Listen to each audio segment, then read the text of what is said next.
Hi Broadway Direct. I'm Lynn Nottage and I'm a nominee.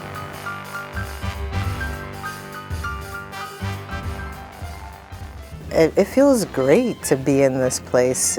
I feel like I've run a marathon throughout the season. At some point I thought I may not actually get to the end, but I pushed through because I had amazing collaborators, and here I am. Because it was a lot. I was juggling a play on Broadway, Clyde's, a mega musical on Broadway, MJ, and an opera, Intimate Apparel, at Lincoln Center. And all of them were rehearsing and previewing and teching at the same time.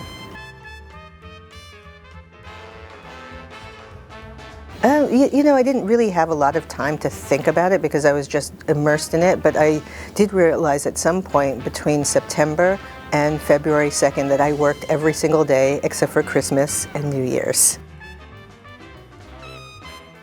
To begin with, when I was offered the possibility of delving into the life of Michael Jackson, who is someone who I have admired since I was probably 5 years old when I first got the ABC album, I was just overwhelmed. And then I sat down and I thought, well, how am I going to do this?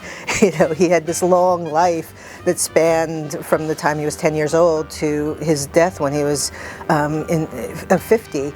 And so what we decided to do is just micro-focus on the man and his music and look at the process of putting together a concert and look at the process that an artist goes through to not only make the music, but also to amplify that music through a concert.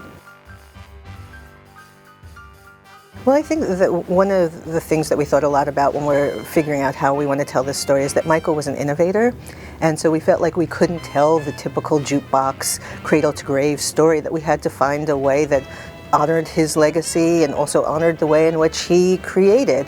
And so we decided to mix it up a little bit, and so you'll see that there's music that tells the story of his life, but there's also music that's diegetic, that takes place in the rehearsal room.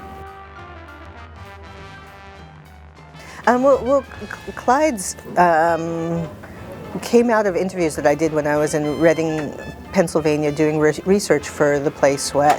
And there was a group of people that I kept encountering, which were folks who were formerly incarcerated. And I found myself spending a lot of time sitting with people who told these stories of how difficult it was to get out of prison and find your path through the world, because of all the obstacles that were put in place. And I was really moved by that story, and I was moved by their resilience, and I was moved by their tenaciousness, and I wanted to figure out how can I capture the story in a way that's uplifting, that's funny, that moves people, and that delights people, because it's a heavy story, but when you leave you don't feel that heaviness, because it really is about resilience and about resurrecting the spirit and about healing. I think in the end that's what I leaned into, is that I felt like it's the story of me going through COVID and trying to recreate, trying to reconnect with my joy. Yeah, we were blessed with a phenomenal cast, and what you don't see, because they make it look effortless, is that it really is choreographed like a ballet, that it's a movement piece in addition to being sort of a straight play.